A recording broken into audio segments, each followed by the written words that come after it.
En ook een kleine speler en bovendien nieuwkomer is de Frieske Nationale Partij. En die wil echt niet alleen opkomen voor Friesland alleen. Nee, hun doel, de regio naar Den Haag brengen. En dat nemen ze behoorlijk letterlijk. Al voordat de zon opkwam vanochtend kwamen ze met, hoe kan het ook anders, een scootje naar de Randstad om campagne te voeren. Dit lijkt me nou echt zo'n idee dat geboren is bij een paar Berenburgers. Ja, dit is een idee wat spontaan opkwam. We hadden wel het idee van die laatste weken houden we vrij. Dan willen we nog een klapper maken. Dan willen we nog een mooie zichtbaarheidsstunt doen die positiviteit uitstraalt. Maar de boodschap die we uit willen dragen die is heel serieus. Dat is dat de regio meer gehoord moet worden in Den Haag. Is het nou dat straks in de geschiedenisboeken komt te staan: de Friezen voeren via Delft ons land binnen?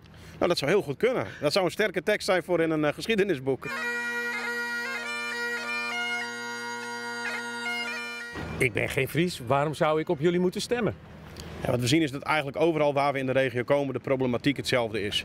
En als Friese Nationale Partij willen we de handschoen oppakken, als eerste stap naar voren doen en zeggen: laten we nou een brede regionale beweging met elkaar maken om dat regiogeluid beter in Den Haag te laten horen. We zijn allemaal Nederland, ook de provincie. Dit zou toch niet nodig moeten zijn? Nou, ik vind dit eigenlijk een hele mooie kans, want wij zijn eigenlijk als lokale partijen zijn wij voor politiek van onderaf.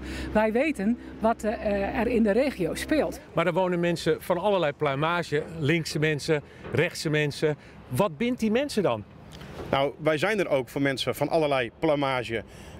Onze focus ligt op de regio. Het ligt op het beter maken van de regio. Maar als ik het zo beluister, dan hebben de mensen in de steden niet veel aan u. Ik denk dat als je sterke regio's hebt, dat je dan een heel sterk Nederland hebt. Als bijvoorbeeld de mensen in de regio kunnen blijven, daar niet meer weg hoeven voor studie of werk, ja, dan is dat ook een oplossing voor de Randstad. Want daar is het al heel vol. Dus als je het over spreiding hebt, dan is het goed dat mensen ook in de regio kunnen blijven wonen. Mensen uit de regio kunnen zich ook aansluiten bij een landelijke partij en dan kunnen ze ook op de lijst komen.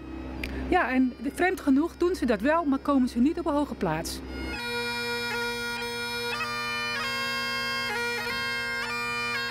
Nou, daar kan Sinterklaas nog een puntje aan zuigen, hè, zo'n aankomst. Daar kan Sinterklaas zeker een puntje aan zoeken, maar het boodschap wat wij brengen, dat is mooier dan alle cadeaus op de wereld bij hen hoor. Wat verwacht u voor de verkiezingen? Ja, 1 of 2 zetels, daar gaan we voor.